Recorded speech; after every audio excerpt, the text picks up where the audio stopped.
Guy we have not talked to in far too long, the host of the New York podcast, Wally Matthews. You can follow him on Twitter at Oyster Bay Bomber. Wally, first of all, welcome back. It's been way too long. We've been hunting you like you owed us money. Well, I should have kept running. No, I'm glad you found me. How you guys been? Fantastic, man. And this Yankee season is a little bit up and down. When your overall evaluation of the team so far? Well, interestingly, it's funny, the things that we very good at, and that's, the bullpen for the most part, and things that we weren't sure about, like the starting pitching, has been pretty good. Last night we saw some offense, but there are other times the offense hasn't really clicked yet. Obviously Stanton hasn't really gotten it going. I think that the bullpen is going to be better. I think the starting pitching is not going to be as good all year as it seems to be right now. And I expect them to be, frankly, better than they have been so far. Before we connected with you, we were talking about Derek Jeter not being there for the game. Were you surprised that Jeter did make a return to Yankee Stadium? No. First of all, I don't know too many owners that go to, away games of their teams.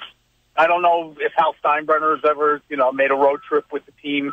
So I don't think that's unusual. And the other thing is, it's not a secret that there's not a great relationship, I don't think, between Jeter and the Yankees ever since the negotiation in 2010, his last contract negotiation. That got pretty acrimonious. I mean, I wrote the story where, I'm making air quotes right now, an unnamed Yankee executive said Jeter better drink the reality potion, and I also had the story where Brian Cashman said, if he thinks our offer is not fair, go test the waters. And I don't think either of those things sat well with Jeter, who thought that he was going to be treated like, the second coming of DiMaggio, and he wasn't. So I'm not surprised at all. Wally Matthews with us right now on 104.5 The Team. Wally, they honored everyone who was ever friends with Jeter. They honored Jeter. Is there any way to ever smooth this over?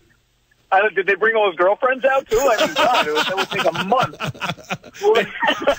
Yeah, I think over time it will. I mean, I think Jeter's a reasonable guy, and especially now that he's an executive, I thought it was kind of funny just to see how he handled the other side of the game. When he took over the Marlins, this is a guy that was outraged by an offer of like $17 million a year. But the first thing he did was cut his hitting coach's salary in half, when he got to the Marlins. So I think he's learning what it's like on the other side of the ledger. So over time, you got to figure the wound will heal.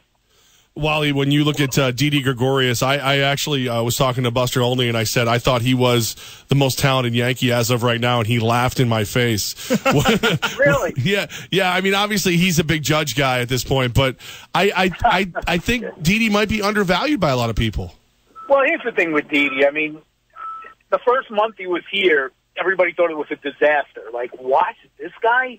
He made a ton of mental mistakes, base running mistakes. He wasn't hitting. But since then, one thing you never hear anymore, you never hear, boy, it must be tough to replace Derek Jeter, because nobody thinks that way about Didi Gregorius anymore. Now he's the everyday shortstop, and I think he's made the transition. And I think that's pretty remarkable, especially, in fact, I think you just gave me an idea for my column tonight. I mean, Derek Jeter's not here in any way, shape, or form, physically, and it's not on anybody's mind because Didi Gregorius is now the Yankee shortstop, and a damn good one. Well, when you write that column, credit ESPN Radio 104.5 The Team. No, take Albany, New York. I want some of it. Yeah. Oh, you asked for it now because ESPN's so good at crediting other outlets. Okay. Well, remember, we're an affiliate. We're an affiliate. That's right, affiliate. WTMM. Whatever. Don't poke the bear. Gleyber Torres, what's the timeline? I know you're heading into the clubhouse here in less than an hour. Are we going to find out he's getting called up to the big league club in this month? Maybe this week? Maybe, but he was taken out of a game last night with some tightness, and I believe in his quad. In Scranton. The first thing when he was taken out of the game, everybody assumed he was being sent here, to take over third base. But apparently he was slightly injured last night, so I'm not so sure. A lot of it has to do with the reports on Brandon Drury and when he's going to be able to play again. Because I do think the Yankees would like to give this kid a little bit more seasoning. He did miss a lot of time last year with his injury. And a year or at least half a year in AAA wouldn't kill him at this point. Wally Matthews with us. He's the host of the New York podcast and on Twitter at Oyster Bay Bomber. Wally, you mentioned that you didn't think the starting rotation would stay at this level. Is there somebody that can help them? Do you see a scenario where they have to make a move?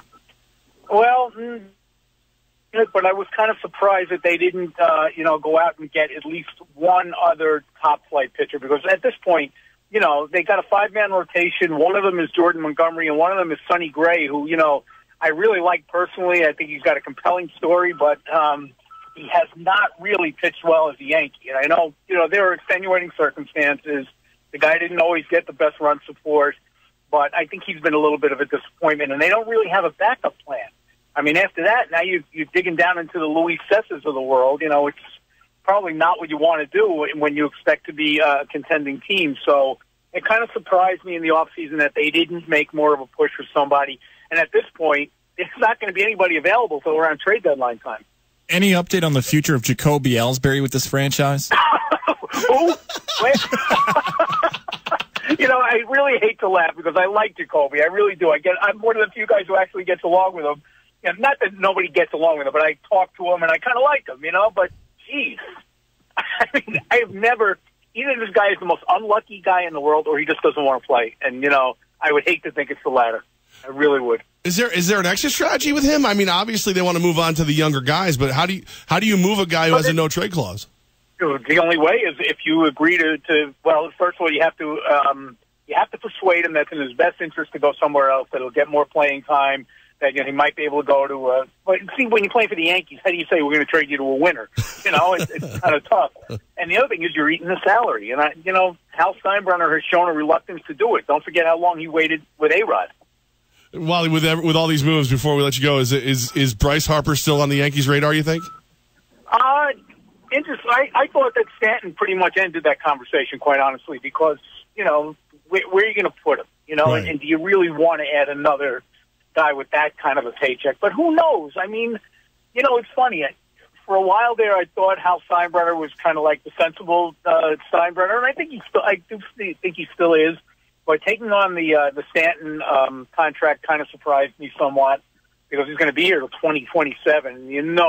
This is only going to go downhill.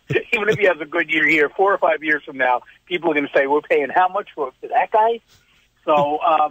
I don't know. I really don't know. Quite honestly, if he's sincere about wanting to get under the luxury tax threshold, I don't think Bryce Harper comes here. And the other thing is, you got guys like Clint Frazier in the farm system and other outfield prospects. Do you really need to add Bryce Harper to an outfield with Aaron Judge and Giancarlo Stanton? I'm not sure. I'm adding sensible Steinbrenner to my list of oxymorons. Sensible. Hal is he is a sensible guy. Sometimes I think he was raised by, another family. Wally, we're glad we found you. If it's cool, we're going to keep bugging you. Okay. I'll keep running. Wally Matthews, man. Thank you so much. I'll talk to you soon, guys.